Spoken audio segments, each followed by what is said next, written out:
SCO में स्थिति तब रोचक हो गई जब मोदी चीन के ग्रेट हॉल से गुजर रहे थे और पाकिस्तानी जनरल आसिम मुनीर ने भारत के बारे में कुछ ऐसे बयान दिए जो प्रधानमंत्री मोदी को पसंद नहीं आए। मोदी ने तुरंत वहां से जाने का फैसला किया। एससीओ में स्थिति तब रोचक हो गई जब मोदी चीन के ग्रेट हॉल से गुजर रहे थे और पाकिस्तानी जनरल आसिम मुनीर ने भारत के बारे में कुछ ऐसे बयान दिए जो प्रधानमंत्री मोदी को पसंद नहीं आए। मोदी ने तुरंत वहां से जाने का फैसला किया। मैं आपको इस घटना के बारे में और बताऊंगा, लेकिन पटेल, एक तरफ भारत को एससीओ में अपमान का सामना करना पड़ा और दूसरी तरफ पाकिस्तानी जनरल की यह हरकत हुई। आप इस पूरे एससीओ आयोजन के बारे में क्या कहना चाहेंगे? मजेदार बात यह है कि एससीओ में जितने इंपॉर्टेंट देश आए हुए हैं, टर्की उसका मेंबर नहीं है लेकिन आया हुआ है, इनवाइटेड है। चाइना तो खैर है ही, चाइना उसका होस्ट है और एससीओ का संस्थापक है, और पाकिस्तान भी वहां पर है, बाकी मुल्क भी वहां पर है। उनमें से किसी देश ने भारत का समर्थन नहीं किया था। यानी एससीओ एक ऐसा मंच है जहां रशिया को थोड़ा बहुत छोड़ दें तो एक भी देश ऐसा नहीं है जिसने हमारा समर्थन किया है कि मोदी जी अब ट्रंप को छोड़कर, ट्रंप की दोस्ती को छोड़कर अब चाइना की तरफ केवल झुक ही नहीं रहे हैं, लेकिन चाइना की ओर बिल्कुल उन्होंने एक तरीके से सरेंडर कर दिया है। अब मोदी जी का जो ये चीन का दौरा है, इसमें हम क्या एक्सपेक्ट कर सकते हैं, और इस चीन के साथ अब मोदी जी अपने रिश्ते रखेंगे कैसे, ये जानते हुए कि अब डोनाल्ड ट्रंप उनके माय डियर डोनाल्ड ट्रंप नहीं है, उनके उतनी अच्छी मित्रता अब डोनाल्ड ट्रंप से नहीं है टैरिफ रिजीम को लेकर। तो ऐसे में चाइना के प्रति कितना झुकाव मोदी जी का रहेगा, या फिर वो पूरी तरह से नतमस्तक हो जाएंगे जैसे कि वो डोनाल्ड ट्रंप के साथ हुए थे।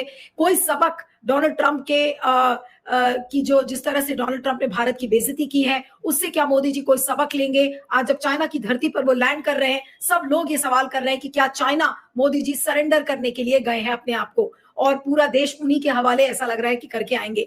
हमारे साथ इस समय अंतर्राष्ट्रीय मामलों के एक्सपर्ट और जिंदल यूनिवर्सिटी के प्रोफेसर मोहसिन रजा खान इस समय जुड़ रहे हैं। मोहसिन, आपका स्वागत है, thank you so much for joining.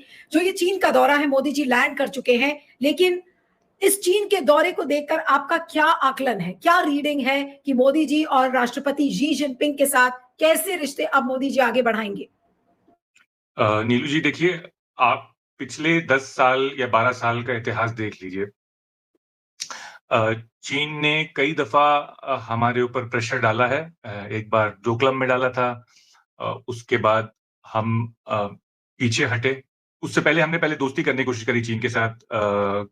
झूले झूले हमारे प्रधानमंत्री ने उनके साथ, हमने उनके साथ अच्छा व्यवहार किया। पर साथ में प्रधानमंत्री एक काम कर रहे थे, वो जाके अमेरिका के कैंप में भी बैठ गए, यानी क्वाड में। चीन ने इसको दोगलेपन की तरह देखा। शी जिनपिंग ने और चीन ने, उनके थिंक टैंक्स ने, उनके कमेंटेटर्स ने कहा कि हिंदुस्तान दोगलापन कर रहा है, हमें घेरने की कोशिश कर रहा है। उसके बदले में उन्होंने डोकलाम में प्रेशर डालना शुरू किया।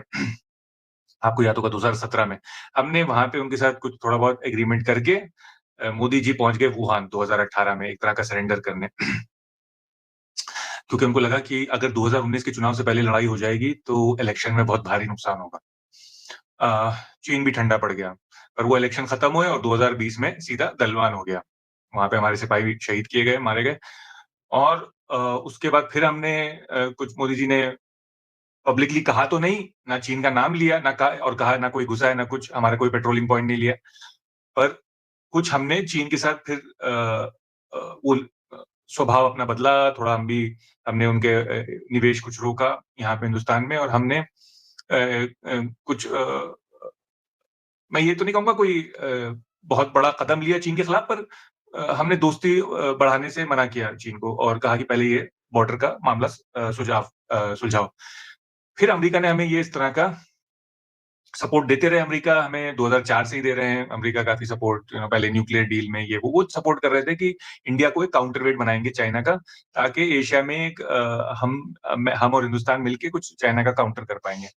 पर ये जो गलवान में हुआ, इससे एक अंदाजा हो गया दुनिया को भी, और हिंदुस्तान को भी, और अमेरिका और चीन को भी, कि हिंदुस्तान चीन को अपोज करने के क्षमता नहीं रखता है, या अगर क्षमता रखता है तो कम से कम एटीट्यूड नहीं रखता, यानी इरादे नहीं रखता चीन को तो अमेरिका भी हमारे साथ थोड़ा ठंडा पड़ने लगा और हमने भी, यानी हमारे प्रधानमंत्री ने भी ये लिया कि भाई चीन तो हमारे बराबर है और हमसे बड़ा है। जयशंकर ने ये खुलेआम भी कहा कि वो हमसे 5 गुना बड़ा है उसकी इकोनॉमी, तो हम क्या उससे लड़ेंगे क्या?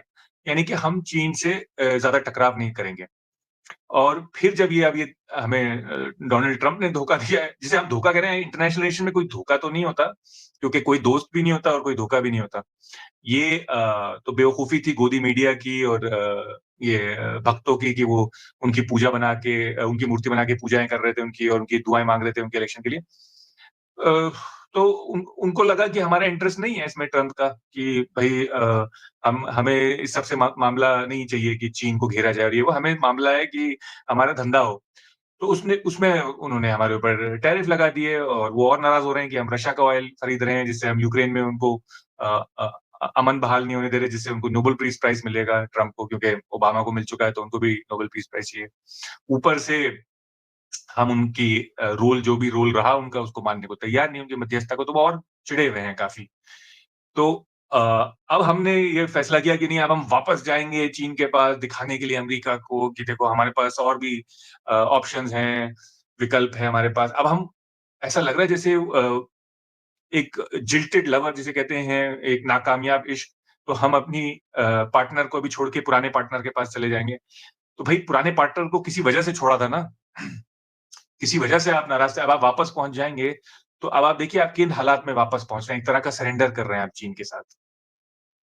आप कह रहे हैं, चीन कह रहा है कि भैया यहाँ से तो, बॉर्डर से तो हमारे सिपाही हटेंगे नहीं, जो हमने जमीन कब्जा कर लिया वो हमारे पास ही रहेगी। और आप कह रहे हैं कि आप वो कह रहे हैं उसको अर्ली हार्वेस्ट नाम दिया उन्होंने, अर्ली हार्वेस्ट यानी जल्दी फसल काटी जाए, और यानी कि एक एग्रीमेंट कर लिया जाए बॉर्डर पे, पर वो एग्रीमेंट जो है वो पूरा चीन के शर्तों पे होगा। यहाँ तक कि आप सोचिए कि चीन ने मेजर शैतान सिंह जहां शहीद हुए थे 62 की वॉर में और 150 आदमी उनके साथ, उनका स्मारक बनाया गया, उस जगह तक को चीन ने हथिया लिया है। और आपको पता है कि फरहान अख्तर एक फिल्म बना रहे हैं उस हादसे पे, और वो स्मारक जो हमारा था वो हमें वहां से हटाना पड़ा है, क्योंकि चीन उस पर काबिज हो गया। तो अब स्मारक जो है वो और कई किलोमीटर अंदर हमें लेके आना पड़ा है मेजर शैतान सिंह का। ये सब बातें ना पब्लिक को पता है, ना गोदी मीडिया बताता है, और बीजेपी छुपाती है, क्योंकि ना कोई गुस्सा था, ना कोई काबिज है। इसी तरह से चीन के जो कमेंटेटर हैं, थिंक टैंक्स हैं, वो लोग सब कह रहे हैं, मीडिया कह रहे हैं कि नहीं, अब हिंदुस्तान जो है वो बहुत दोगलापन दिखा रहा है और हमें भरोसा नहीं है। हिंदुस्तान को हमारा भरोसा जीतना पड़ेगा। और कैसे जीतना पड़ेगा? सरेंडर करके, यानी कि BRI एक्सेप्ट करना पड़ेगा, बेल्ट एंड रोड इनिशिएटिव। आपको हमारा व्यापार, हमारा सारा निवेश, आप हमारा ऑलरेडी चीन के साथ $100 बिलियन का ट्रेड डेफिसिट है, वो एक तरह का हम घूस देते हैं, ब्राइब देते हैं चीन को कि वो हमारे ऊपर हमला ना करे। तो $100 बिलियन का डेफिसिट। अब आप सोचिए कि जब ये हम फिर से उनसे पूरी तरह से व्यापार करेंगे बिना टैरिफ के और निवेश करने देंगे, तो वो हमारी इकोनॉमी टेक ओवर कर लेंगे, जिस तरह से उन्होंने पाकिस्तान में किया। पाकिस्तान की इकोनॉमी टेक ओवर कर ली है। पूरा सोलर इंफ्रास्ट्रक्चर जो पाकिस्तान में है वो चीन का बताया हुआ है। नेपाल में सारी इलेक्ट्रिक व्हीकल्स 80% चीन बेच रहा है। नहीं, लेकिन अभी मोदी जी के पास ऑल्टरनेटिव क्या है? अमेरिका से संबंध उन्होंने खराब कर लिए हैं। अब तो उनके पास विकल्प यही है कि वो चाइना के साथ दोस्ती का हाथ बढ़ाए और चाइना पर भी वो उसी तरह से डिपेंडेंट हो जाए जैसे वो डोनाल्ड ट्रंप पे थे। और उसका फिर खामियाजा क्या होगा, ये तो भगवान ही मालिक है। बिल्कुल सही कह रही हैं आप, पर और ऑप्शंस हैं।